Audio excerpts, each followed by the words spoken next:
I grew up in a house that was a wood shop. Ah, okay.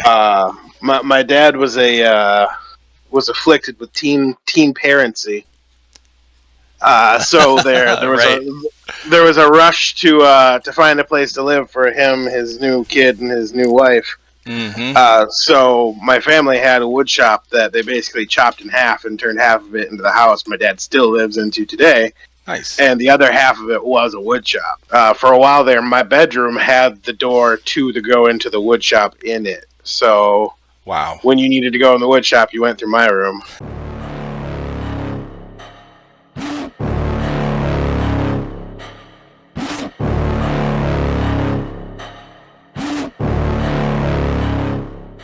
Welcome, brother. Oh, how we doing? Good, man. There we go. Yeah. That way you can show off some of your woodworking stuff, man. Yeah. Most of these Got some podcasts. stuff nearby. Yeah, let me give you a rundown. We don't have any rules. I don't have any. I don't self-censor on this channel. It goes up on these podcasts. Go up on all the audio podcast platforms. So Apple Podcasts, Spotify, iHeartRadio, everything. Okay, and then the videos go up on Anchor, which is like Spotify video, and then the YouTube and Rumble. So if somebody talks about something that YouTube doesn't like, it's still going to be on Rumble. It's fine. It's no big deal. Yeah. So we don't have rules that way. I don't have a format. We're just kind of chilling and talking about your experiences and kind of what led you where you're at now. And then, so, and then it's a lot of these are show and tell. So, which is why I record them, because you can't show and tell guns, like airsoft guns, on live. Yeah. They'll shut it down, like right now. Oh, for sure, yeah. Uh-huh. Can't, like, are you saying you can't even show airsoft ones? Yeah, I mean, it doesn't, most of them look real. You know, like, yeah, I've seen them before, yeah. Yeah, this one here, this is the ARP9. So they took the orange tip off. So, like, if I held this up on video. That looks like a BSR or something. Like it looks like a mini assault. Real. So they're gonna, and I understand that. I'm not down on it for that. Like, they don't want somebody shooting somebody or themselves or whatever on camera or on live, which I get. Mm-hmm. So, but anyway, yeah, these are recorded. So most of them are show and tell. So the way I found you came up in my feed actually when I was scrolling through Reels. Okay, Instagram Reels. Yep. Either that or Facebook ones. I can't remember which one. I think you do on Instagram, right? They posted it together. When I post it on Instagram, It goes on both. Same. Yeah. Okay. So I found you just like literally a couple days ago, or maybe over the weekend, and you. I'm going to let you tell the story, but I found your woodworking stuff, and I thought it was really cool. I saw one of the videos you were making, or you were showing off a dice rolling thing for like D&D type of game or something. So a lot of people I talk with, a lot of airsofters are cosplayers, like gamers, video gamers, and also board gamers, like D&D and card players. So like Magic, all that kind of stuff, So I thought it was relevant to have you on because I appreciate the opportunity. Yeah, man, I think it's cool. I want to. We don't have a big channel here, but any kind of reach we have, I like to promote other channels and get them out there. Like if they're doing something, I thought what you were doing was really cool, and so I want to promote all those kind of things. So that's why I reached out to you. And the mission of this podcast is to connect people through their stories, so around the world, so that we can kind of help each other, be better, be more positive, have a connection, find somebody that we can connect with, and have some similarities, whatever. So anyway, why don't you introduce yourself and then kind of go over how you grew up and your background, and then go into what led you into getting into woodworking stuff. It's all the same story. It's nice. I grew up in a house that was a wood shop. Ah, okay. My dad was afflicted with teen parency. So there was Right. a rush to find a place to live for him, his new kid, and his new wife. Mm-hmm. So my family had a wood shop that they basically chopped in half and turned half of it into the house my dad still lives into today, Nice. and the other half of it was a wood shop. Okay. For a while there, my bedroom had the door to the go into the wood shop in it. So Wow. when you needed to go in the wood shop, you went through my room. A lot of traffic. So yeah. So I grew up with a table saw like no less than 20 feet from me most of my life. That's wild. Yeah. I've got pretty vivid memories of using table saws and band saws at 6 and 7 years old, and so I grew up with that in my life, but I really didn't want to pursue it. I'm a computer nerd. I'm a gamer. I spent most of my life on a PlayStation. Nice.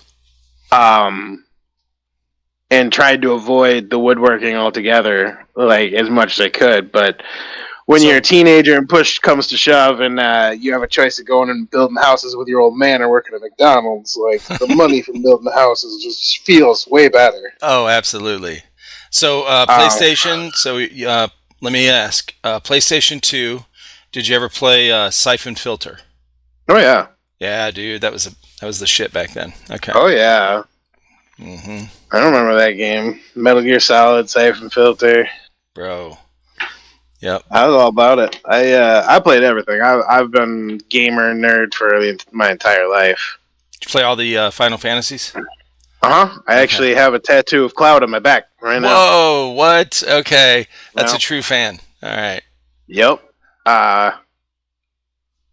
Where was that? I mean, I started computer gaming pretty early. I've had a computer since I was, I think, 13. Gotcha. But yeah, I spent most of my life trying to avoid woodwork. I've done tons of odd here and there jobs. I moved to Oregon and I was a ski bum for like 4 or 5 years. And really? Okay. yeah, I'm a pretty good skier. I used to snowboard too, and then once I moved out there, I picked up skiing, and I probably would ski for the rest of my life, and I'll probably never touch a snowboard again. Nice. But then, like, it led to a string of jobs that all kind of helped me build this business that I do from here. Like, I was a forklift operator at a lumber yard, like keeping track of stock and incoming and outgoing freight shipments, and then worked as a shipping clerk at a wine bottle manufacturing warehouse. Just a whole bunch of little odds and ends jobs that all led to having the skill set to be able to do this from home. I know how to ship internationally. I know how to ship everywhere, and yeah, nice. Plenty of customer service from living on a mountain. Oh, I'll bet. Living on a resort. Yeah, right. Now you got so you grew up in Michigan. You're used to the cold. You were I was the opposite. I did grow up. I grew up in Cleveland, Ohio. My wife and I did, and we actually met in high school. But we were used to the snow and cold. So I grew up, learned how to not ski, but sled riding. Mm-hmm. We went more towards the broomstick hockey. We played hockey pickup games at like a local elementary school. They used to flood the tennis courts, right, in the winter. Yeah, so you could have a little ice rink. So we used to go up there and do that. And I tried snowboarding when I got a little older, but then it was kind of late, like towards the end of high school when I was getting ready to go in the military. So once I went in the military, all my duty stations were hot, and except for a couple months in South Korea during the winter, it was really cold. But I got away. Once I got into the heat, I loved it.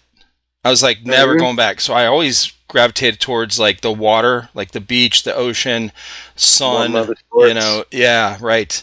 Instead of the snow sports stuff. I did miss playing hockey though, man. Hockey is a lot of fun, I tried learning how to skate for a little while, and I'm pretty decent at it, but I never was good enough to actually play hockey. Yeah, I wasn't good enough to play on a team for sure. I started out. I didn't have ice skates. You know, my parents were pretty poor, and Same.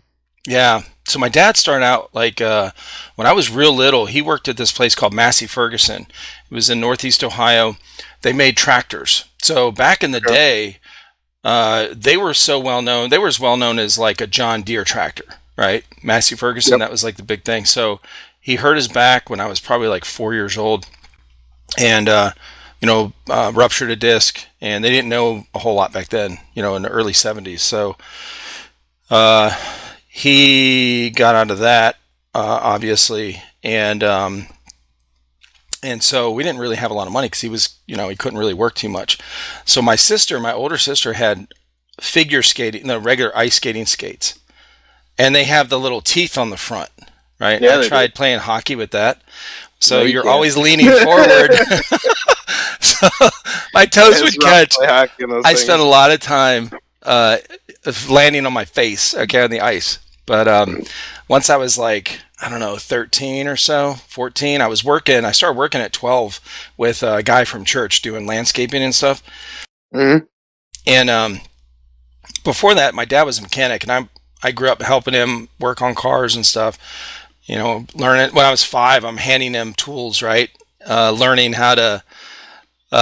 He gave me that Phillips head screwdriver, and I'd hand him a flathead. I don't know, like no, Yeah. that's not it. That's how you learn. Um, so I did that, but once I was able to get enough money scraped up, I found a pair of Bauer ice skate or hockey skates that I could afford it, like a yard sale or something.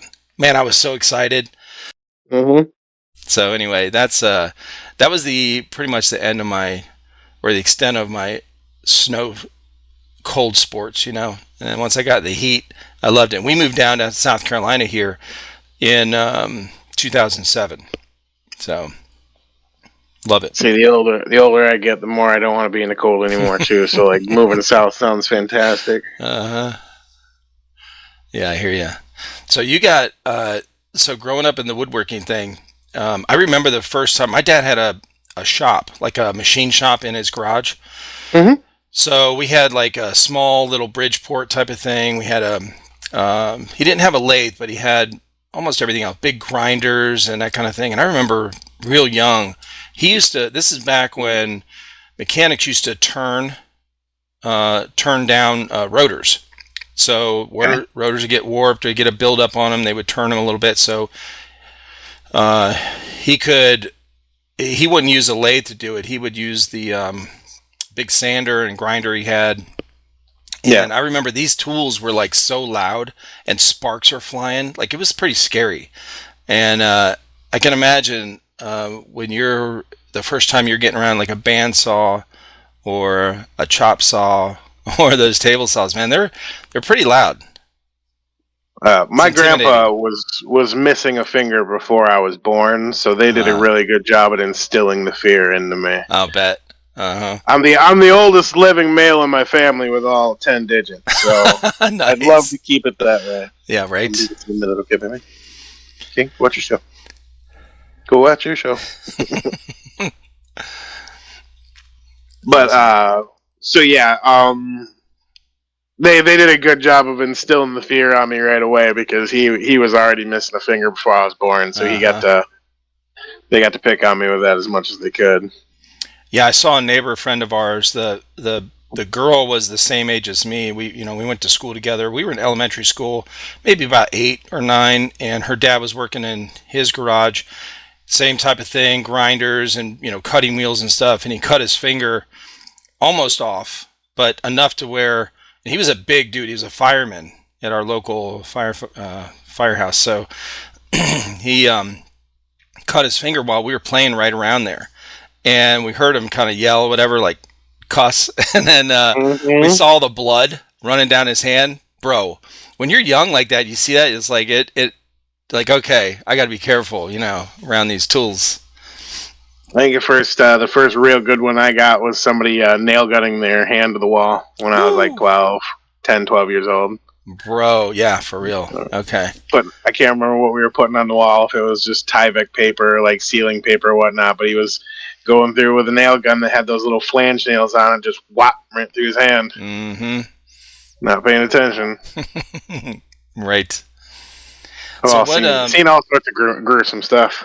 Yeah, so you're a gamer, you got a woodworking background, and the thing that I saw, like I said earlier, the thing that I saw you making was the D&D stuff. Do you make... Yeah, so how did you...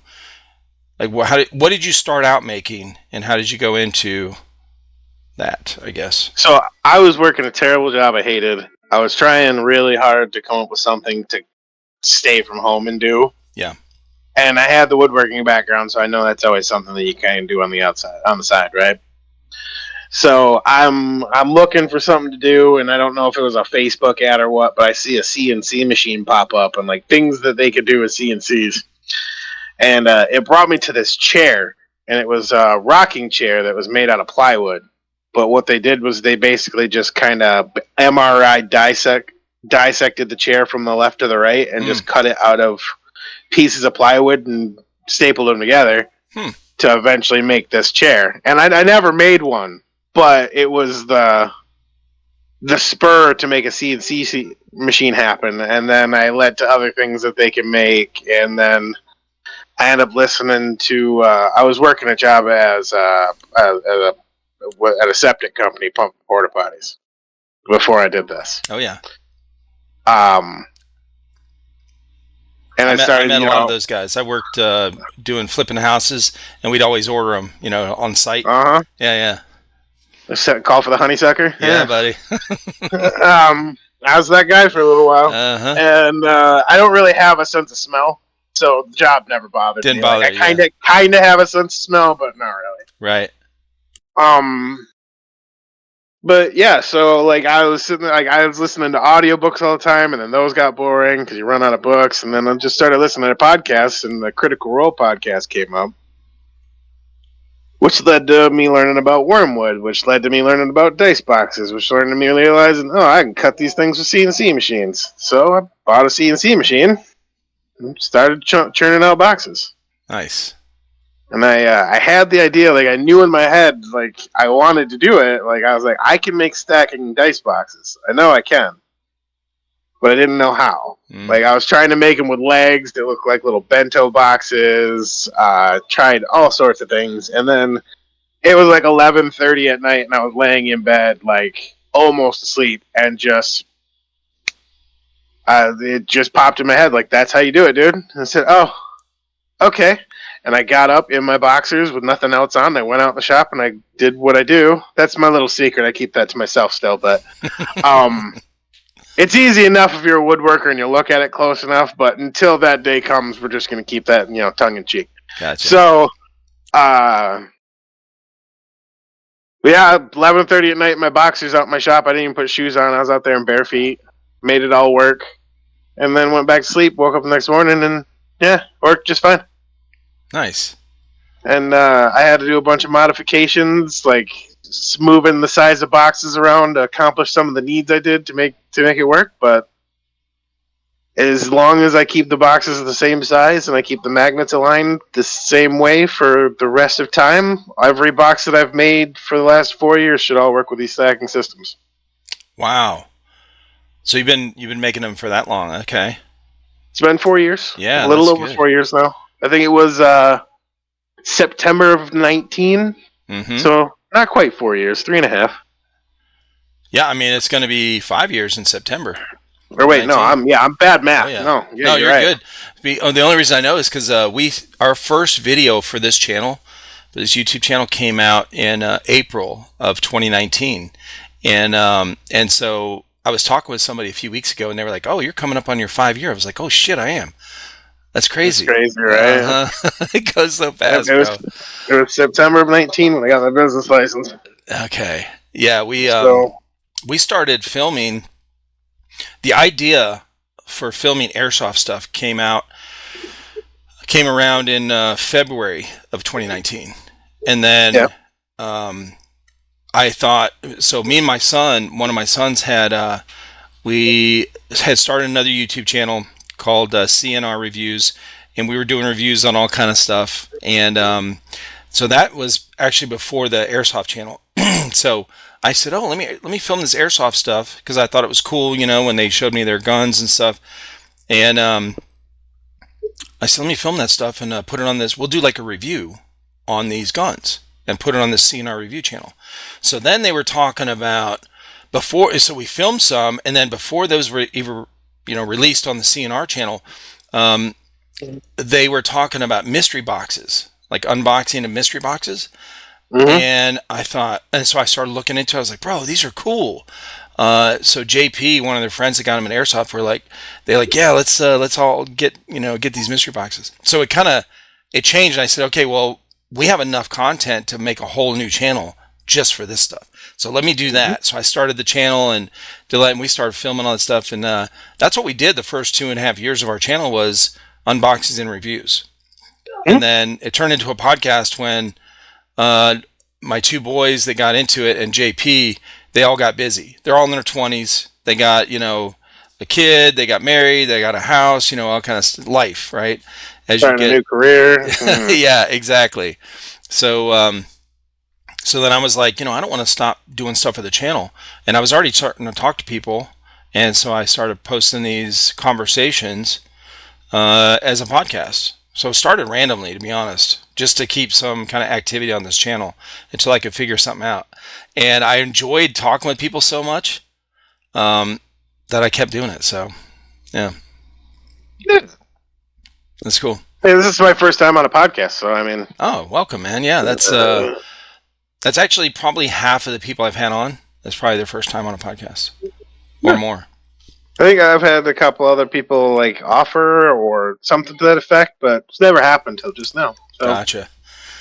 Yeah, this is so like I said earlier, I liked what I saw, what you were doing. Do you have any you could show off? If you don't, could, yeah. I could okay, yeah, if you do, go ahead and grab some. Yeah. If not, I was going to say I can share the screen and pull up your Instagram page and go through some of those. Well, most of my finished work happens within the confines of my home here, so most of the finished ones that are pretty and good for showing off happen right here. Gotcha. So it's not very far. Cool. So while you're getting those, I'm going to go ahead and do a shout out to the sponsors of this podcast. Skirmish, Airsoft Connected, and Jackal Tactical are the two sponsors. Skirmish is actually a mesh system that it's a data tracking system for players. So what you do is you use this Skirmish RFID bracelet and you tap it onto a box when you go to take over objectives or whatever, in real time on field play. And then Jackal Tactical, they're up in PA. They own they run two storefronts in a field, and they put on events as well. So, and to announce the event coming out, it's March. It's the middle of March. I want to say it's March 16th, but it's the middle of. I think it's the second Saturday in March, or the third Saturday. It's coming up. They're having a big event coming up. So anyone watching or listening, if you're in that area and you don't know about it yet, go to jacktac.com and check out theirs. They actually run the Skirmish system for their events, which is really cool. So anyway, so yeah, man, let's see what you got.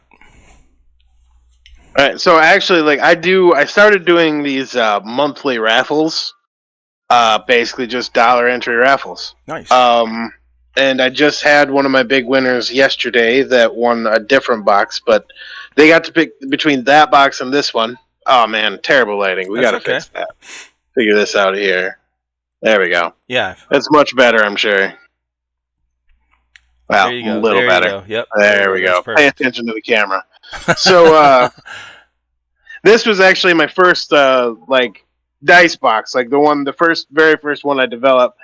I've been trying to give them all nerdy names. This one's the Adventurer's box. These middle slots fit one set of dice. These fit two, and then this is like a little tablet or phone slot, so you can take your phone, put it up there, and have whatever going while you're playing. can turn it sideways. It will fit a lot of tablets, so you can put tablets in there. But I don't have a tablet, so we're gonna have to pretend. And then so the way that lid goes on, you said you got magnets in there? Yeah, there's 4 super strong neodymium earth magnets in every corner. It's kind of hard to see. I need to get like a good ring light here or something, but baby steps. Yeah, right. Well, they've got little magnets in each corner, and those magnets, I don't have an insert with magnets in it right now, but this is being insert. It'll have the opposite magnets, so it would just go on top of this box right here, and then the lid from before would go right on top of that, and it would just become one little box. Wow. And those magnets are strong enough. I saw them in your Instagram video. They're strong enough to hold, like they don't come off with all the stuff in there. Fully loaded with dice, and that's like metal dice and handmade dice, which are a little bit heavier, and miniatures and everything. I can stack up about 3 or 4 of these before I worry about the lid maybe coming off in my hand. Wow. And they're, pound and a half a piece. So just in wood alone, there's, almost 5 pounds sitting there. But yeah, I'm not scared. This is a very, very expensive box. It won't come off. I'm positive of it. Most people have a problem getting the lid off. Like I got to teach them a little pry trick to even get the get the box apart. So they're not coming apart. I made it to keep my kids out of them because I figured that's going to be the big thing. Is we don't want the kids to get in there and ruin the very precious dice. So nice. Now, how did you get the top like design on there, the black and the red and all that stuff?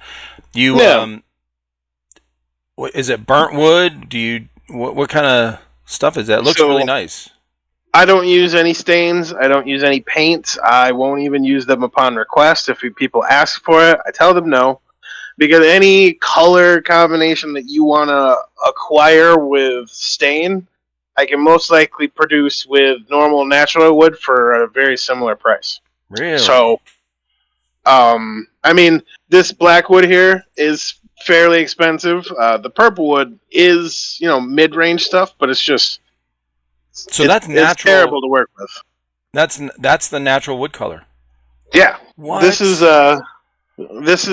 without wax. Like this is the natural wood color right here. Oh my gosh, that's wild. Okay. It's an African tree. It's got or South American tree. I can't remember. It starts with an S. But the wood that it produces is called Purple Heart, and that's just natural wood color. That's amazing, dude. Yeah, I don't know too much about like different woods and trees and stuff, so that's pretty cool.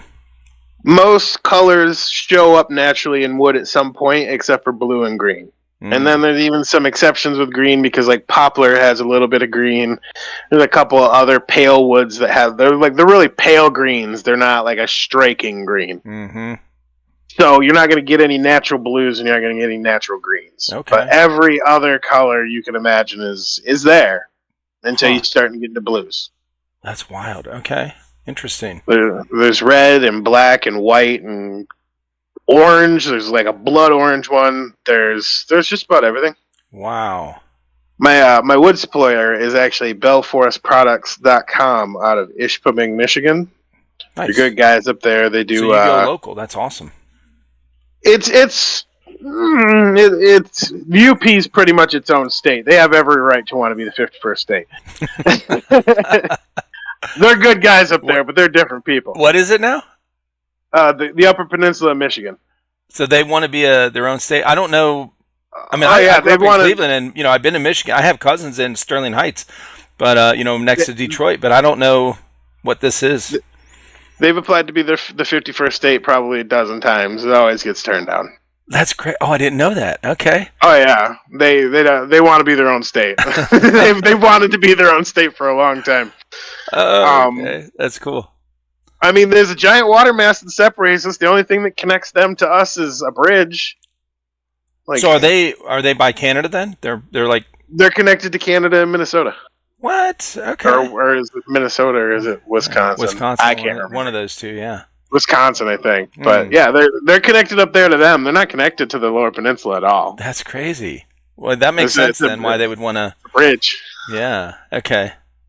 So you've probably heard Yoopers before. Like you call people from the Upper Peninsula Yoopers. Oh, okay. They call us trolls because we're under the bridge. We're under the bridge. Amazing. Yeah.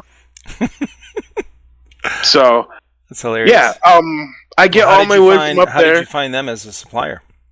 Just Google, like when I'm looking around, like any wood connections my family had. Like by the time I started this, my grandpa, who was like the big push in the family for the woodworking in my generation, he died right around the time that I started. So I really didn't get much from him as far as like contacts or anything. My dad kind of stopped doing it and started doing commercial construction as well, so he kind of fell off. Yeah. So I started with a family full of woodworkers, and I'm the only one left at this point. Oh wow, that's wild. Carrying it on, man. You're carrying it on. Okay. My great three times great grandfather was he's listed in the Gibson Guitars 100 Years of Gibson book. He developed the tensioning rod that goes in mandolins and electric guitars. What? Yeah, that's like wild. All of them. Like he holds the patent. Like my grandfather holds the patent for all of them. They still go in some electric guitars today. That's amazing. Yep. So I've got lineage back for woodworking for forever, and I think probably I'm the last one. That's cool, man. Now, are you gonna pass on to this to any of your kids? I mean, we'll see when she gets older, right? But she wants to wax boxes every once in a while, but she doesn't like loud noises, so I don't know if the saws are necessarily for her or not. Right? Yeah, I hear you. So how long does it take you to make one of those boxes that you just showed with all that different color wood? With all the different color wood, it takes a while because you have to make sure all the edges are straight. You got to make sure all, there's symmetry. Like both those black bars are exactly the same width. All the white bars are the same width. So I mean, there's a lot of math, but I mean, it's all simple math. Just measuring inch here, eighth inch there. Yeah. I'd say like that box right there, I've probably got 3 or 4 hours in. Okay. Well, that's not bad, actually. That doesn't... But it's probably because you're experienced with it. Yeah. How long did your first box take? Same amount of time. Really? And it was not that fancy. It didn't look that good, okay. Well, I mean, it was just one of these straight, like, cherry ones. It was just plain Jane. But, I got better equipment over time, and you learn when you're making the same item over and over again. You start to learn tricks and shortcuts and ways to make things faster. Yeah. What was your favorite thing you made in woodworking so far? Or the one you're most proud of? The one I'm most proud of, man, I would even have to go digging for a picture to be able to show it to you. I haven't made one in a long time. I wonder if I have one. I think I have one chilling fairly close here, but it's not a super great picture of it. This is a fairly good picture. Do you want me to just send it to you here in the Discord? Or you can... Yeah, I could do that too. Yeah, you can send it or share it. Either one. Yeah, let me see. I could just do that instead. Oh, come on. There we go. Whoa. These are a dice tower I used to make. Okay. You drop it right here in the top, and it go all the way down the stairs, and it plops out on the dice boxes that I make now. Mm-hmm. I got the geometry and the math and the angles on that right after 2 tries. Whoa, really? So the dice don't get stuck halfway down? Nope.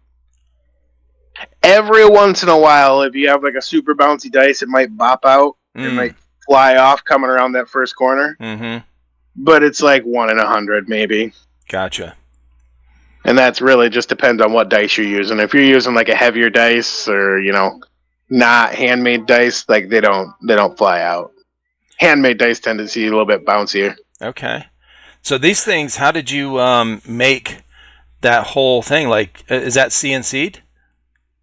There's 17 pieces in that tower. Whoa. And I individually CNC'd every single one of them and then individually glued them all together. Holy cow, dude. How long would that take? A couple days? Wow. It's similar time, but like different. Like, Okay. so you can glue them in stages and every glue up takes, you're supposed to wait more than an hour, but I'd only wait about half hour, 40 minutes.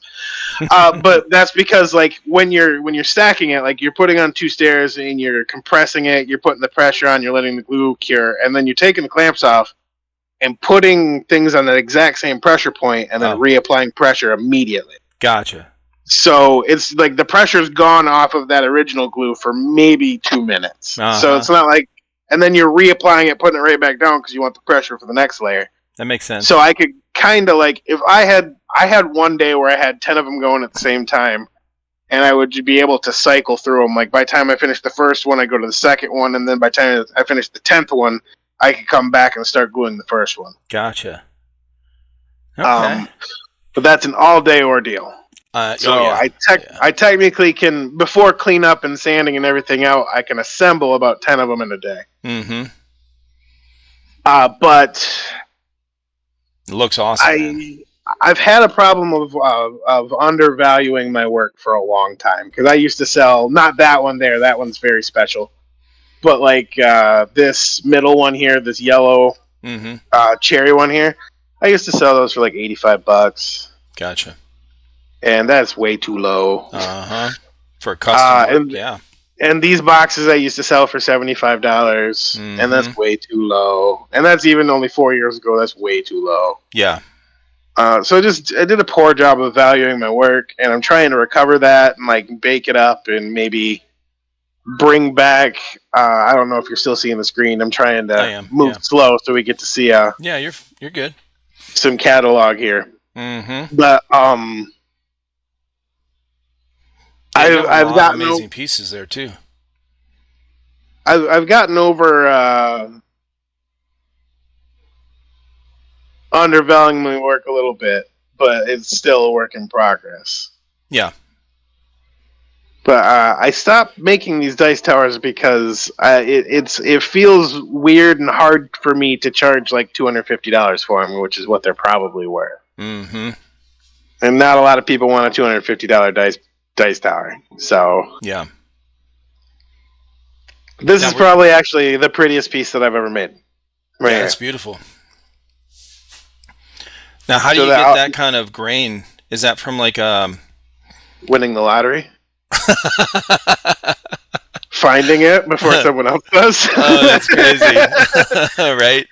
That's the only answer. If anybody says anything different, they're lying. That's all it really is just you go through the wood bin and you know what to look for, and if you find it before someone else does, you get to take it home. That's awesome. Problem is, a lot of the wood companies also know what they're looking for, and sometimes it doesn't make it to your wood supplier. Right. Yeah, makes sense. So, I do also have this. This is probably also one of the more impressive things that I've made and found. Okay. Is it like a walking stick or a staff? Yeah, it's a staff. Wizard's walking stick. Wizard staff. It's like 5.5 feet tall. It's a solid chunk of maple. And like I said, the lighting is pretty terrible, but it's got a lot of like natural blues. Yeah. And yeah, I don't know how open we are for the smoking crowd in here, but there's also almost everyone I talk, a lot of airsofters smoke. Actually, I think I've got a couple of podcasts where they're smoking on the podcast. So like that recess down in there. Yeah. That's got airflow to this mouthpiece here. Well, okay. So I could definitely make this walking stick into a pipe. That's cool. And when I say easily, it practically I didn't do anything to it to make this happen. Like I didn't drill any holes. This is how I found it. Wow. So with a little bit of work, I could make the airflow a lot more manageable, and it could be a little walking stick pipe. A part of me wants to keep it, but at the same time, I'm not really a cosplay crowd. I'm not a convention guy. It's just going to sit here and rot in my house. I've been thinking about raffling it off, but I'm probably never going to find a stick like this again in my life. Right. Let's say if you ever get into making or taking orders for that kind of stuff, there's a big portion of people I talked with and their teammates that are into reenactments, cosplay, all of that stuff, that are looking for those kind of things that you're making. And like I have collected plenty of more like sticks to make into walking staffs and cosplay staffs. But some things you're not going to find very often, and that thing is one of them. For sure. Uh, You should auction it off to the highest bidder. We could do an auction. I can help you promote it. Okay. I'm trying. Like the monthly raffles have been really good to me. Yeah. And right now, like I've got a little bit of traction going in Instagram. Good. But it is like it's weird enough. Like it is a once in a lifetime stick. I'm not gonna find one like it again. So I have to come to terms with the fact that I'll never see it again. And this has been the only thing that I've ever made that I've had that problem with, where it's been a question of whether or not I wanted to keep it or not. Yeah. Because I mean, like I'm a fairly big dice box guy, D&D nerd guy. Like if I start going to conventions, I need some bling. Like I need something to stand out from the crowd. I mean, you had that. If you walked in with that, even if it's strapped on your back or something, bro. Yeah, you're. This is gonna turn heads. And then you pull it out while you're there, waiting and pack it and smoke it. Everyone's like, "Bro, can you make me one of those?" Probably not. My dad grew up with this. Was his whole life like woodworking, everything else. And when I found it and got it all cleaned up, I showed it to my dad. He was like, "Man, that's a handsome stick, boy." Mm-hmm. And he said, "You're probably never going to find one like that again." Right. Now, do you put like what do you call it? Like what's the clear coat type of stuff on your wood to protect it? Okay. This is all I'll ever put on my wood so far. Feed and wax. It's just beeswax and orange oil. So it's all natural. Okay. It's all natural. My thought process behind that is I could easily polyurethane, put polymers, lacquers on stuff, but everything I make tends to be something that people are gonna use. Yeah. It's not gonna sound like 90% of the time, like I'm making a dice box or a Magic the Gathering box, like they're gonna take that to shops and use that. They're gonna take that to their buddy's house and play D&D. Right. And their buddy's gonna have a tiny little grain of sand on the table, and you're gonna rake it across the table, and you're gonna have a big gouge through that polymer. That's true. Like right away. Yeah. And for the average consumer, most people don't have a shop. They don't have a workstation or a ventilated place to reapply polyurethane or lacquer or whatever I use. Yeah. So for them to repair that scratch, that is a massive undertaking. So they're going to have that scratch for however long before they fix it. Yeah. Whereas if I put this wax on it, the only thing that's holding you back from fixing that scratch is just, a little bit of sandpaper and going outside. So I can, someone can go to Home Depot, or I've thought about making little care kits where I get a couple pieces of sandpaper and a little bottle of wax, and couple minutes of sanding and reapplying wax, and that's a fixed box. You're not doing that with any kind of urethane or any kind of lacquer. So that alone is the sole reason why I stick to waxes and oils. So my consumers, my customers, my patrons can repair their own boxes if need be, if that happens. I think that's great, man. Plus, the scratches themselves are far less prominent when it's just a normal wax on there instead of some sort of urethane. Yeah, because the shinier you make something, the more you see the blemishes. Every time. Yeah. I work with epoxy every once in a while, and it is just absolutely miserable getting it out of this house without some little ding or scratch or something on it. All right. Every time. Oh, yeah. So. I hear you, man. Yeah, that's my reasoning behind that, and I'll stick to it. A lot of people give me shit for it, but I don't know why. I don't know why they would. I mean, the wood's protected. It's not like it's going to get submerged in water anyway. Like, not a normal. It's not outside. It's not like in a garage where it's getting banged up or knocked off the shelf or stepped on or whatever. Like, it doesn't have to have like an armor plating on it. Real woodworkers really enjoy that sheen, that shine. You get that really nice coat of urethane or epoxy on there. You get that shine, and people are like, that's top quality. And then it's got a scratch after 4 days that is just big and ugly, and nobody can get rid of it. Right. Take $200 and a day's worth of work to cover that up and fix it. Yep. Yeah. So you get it's great for pictures, right? For finished pictures or a finished video, to see that glossed look on how it makes all those colors pop and bring out those colors, like especially the builds you have all those different layers of colors. It would really bring that out. But yeah, like you said, it'd be great for a picture. Yeah, you're never touching that box again. Yeah, right. Like, if it's something you never plan on touching ever again, your things are great.